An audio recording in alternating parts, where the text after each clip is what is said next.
Mabe, Berimba Kareba. Semoga Anda selalu dalam keadaan sehat dan tetap bersemangat. Saatnya Anda menyimak berita Sulawesi Tengah bersama saya Angil Risma. Sejumlah berita menarik telah kami siapkan untuk Anda. Berikut 3 berita utama hari ini.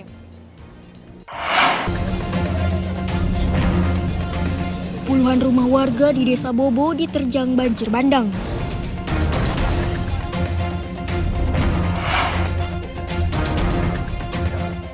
Kasus gigitan hewan penular rabies di Sulawesi Tengah meningkat.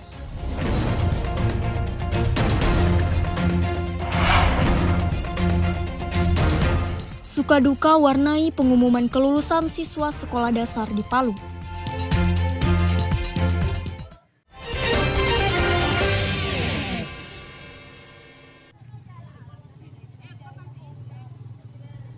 Banjir bandang menerjang permukiman warga di Desa Bobo, Kecamatan Dolo, Kabupaten Sigi, Senin malam. Tidak ada korban jiwa dalam musibah ini, namun puluhan rumah warga terendam banjir bercampur lumpur. Sebagian rumah warga dilaporkan rusak dan pemiliknya kini mengungsi ke tempat yang aman. Hujan deras yang mengguyur Kecamatan Dolo, Kabupaten Sigi sejak Senin sore mengakibatkan banjir di Desa Bobo. Puluhan rumah warga terendam banjir bercampur lumpur. Banjir juga membawa material berupa kayu dan bebatuan. Warga pun mengungsi ke tempat yang aman untuk menghindari terjangan banjir. Ashar Laijo, salah seorang warga, menuturkan jika banjir terjadi saat anak-anak sedang mengaji di pondok pesantren dan tiba-tiba terjadi suara gemuruh. Tak lama berselang, banjir datang menerjang permukiman. Warga pun langsung panik dan mengungsi ke tempat yang aman. Mereka hanya bisa menyelamatkan sebagian barang miliknya. Waktu banjir itu, suaranya itu kan sementara anak-anak mengaji kasihan di pondok. Suaranya kayak pesawat terbang begitu ya. Baru pesawat terbang, baru startnya itu, kerasnya itu. Jadi kita itu takutnya kita itu tiada apa-apa mau diambil, cuma diselamatkan saja, anak-anak saja diselamatkan. Sudah selamat anak-anak baru kita lari. Pas kita pulang sudah banyak apa mau dia orang ambil biar saja tidak apa-apa. Ya harapan pemerintah bantulah untuk bahan kasih bayar ulang rumah ke apa ini. Dengan alat-alat dapur apa semua tiada apa mau diambil. Sementara itu, Haryati, salah seorang warga yang terdampak banjir, kini harus mengungsi ke rumah keluarganya di Desa Pesaku, Kecamatan Dolo. Ia berharap pemerintah segera turun tangan dan memberikan bantuan logistik, terutama makanan. Ya, minta bantuannya. Bantuannya? Segera. Untuk ini Bu, logistik itu secepatnya ya? Iya, secepatnya makanan. Ya. Hingga Selasa sore, ratusan warga masih mengungsi dan belum berani kembali ke rumahnya karena takut terjadi banjir susulan. Sebagian warga lainnya kembali dan membersihkan genangan lumpur di dalam dan halaman rumahnya. Tercatat sedikitnya 40 rumah warga di Desa Bobo, Kecamatan Dolo yang terdampak banjir. Julianus K. melaporkan dari Kabupaten Sigi.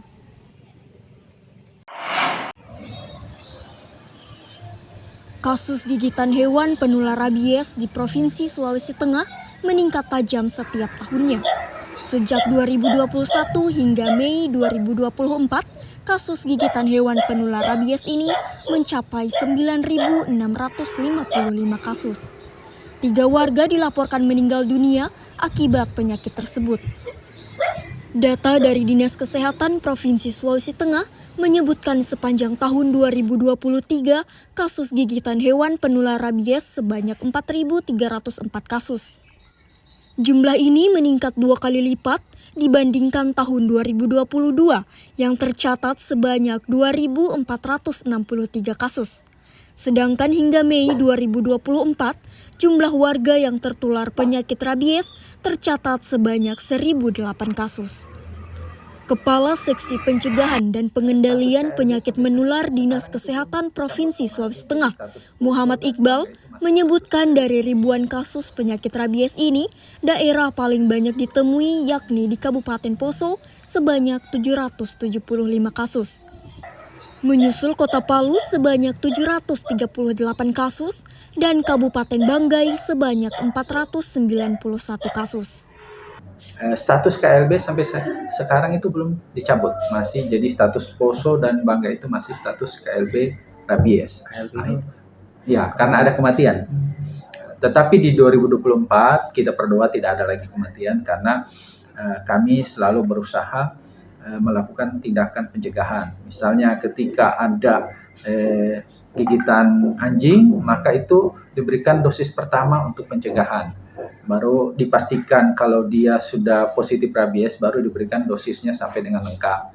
Ketika dia tidak terdeteksi rabies, maka hanya diberikan satu dosis itu untuk. Untuk mengantisipasi penularan penyakit yang disebabkan gigitan anjing ini, Dinas Kesehatan telah melakukan pemberian pengobatan di seluruh puskesmas yang ada di Sulawesi Tengah. Selain itu, mengimbau kepada warga yang memiliki anjing untuk rutin melakukan vaksinasi secara berkala.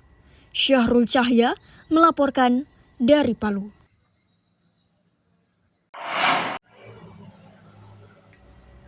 Usianya mungkin boleh dibilang sudah senja, namun semangatnya tak kalah dengan usia produktif. Fisiknya tetap terlihat sehat dalam menjalani aktivitasnya setiap hari.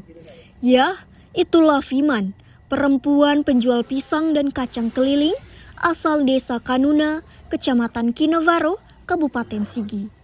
Sudah lebih 2 tahun, perempuan berusia 42 tahun ini melakoni pekerjaan sebagai penjual pisang dan kacang keliling di Kota Palu. Setiap pagi hari, ia sudah meninggalkan rumahnya untuk menjajakan pisang dan kacang tanah keliling kota. Pisang dan kacang tanah jualannya bukanlah dari hasil kebunnya, melainkan dibeli dari pasar tradisional. Karena tak ada pembeli tetap, Fiman harus jalan kaki dari wilayah Palu Barat hingga Palu Timur, sembari berharap mendapatkan pembeli. Satu sisir pisang dijual mulai harga Rp5.000 hingga Rp10.000. Sedangkan kacang tanah dijual Rp10.000 per bungkus. Rata-rata setiap harinya, Fiman menjual hingga 10 sisir pisang jenis madu dan belasan bungkus kacang tanah.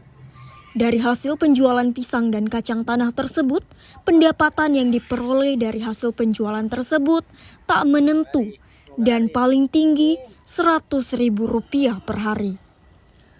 Meski tak seberuntung perempuan sebayanya, namun Fiman tetap mengaku bersyukur bisa menghidupi keluarganya dari hasil jeripayahnya menjual pisang dan kacang tanah. Baginya, pekerjaan apapun selama halal akan jauh lebih mulia di mata Tuhan, serta hasilnya akan lebih berkah. Biasa habis semua, biasa tidak. Iya. Kalau tidak habis, jual di mana? Di pasar situ. Cuma harganya? Oh, lagi. Harga murah. Harga murah lagi. Dari jam 6 sampai jam paling lambat itu jam 7. Oh, itu pagi? Iya, paling lambat. Pada pagi. Keliling berarti mulai dari pasar. Iya. Terus sampai sore biasa? Iya, biasa. Sampai malam. Malam pulang. Meski kini menjadi penjual pisang dan kacang tanah keliling, namun Fiman juga tetap berharap kelak bisa mendapatkan pekerjaan yang lebih baik. Meski dia sadar, saat ini sangat susah mendapatkan pekerjaan di tengah ketatnya persaingan hidup. Syahrul Cahya melaporkan dari Palu.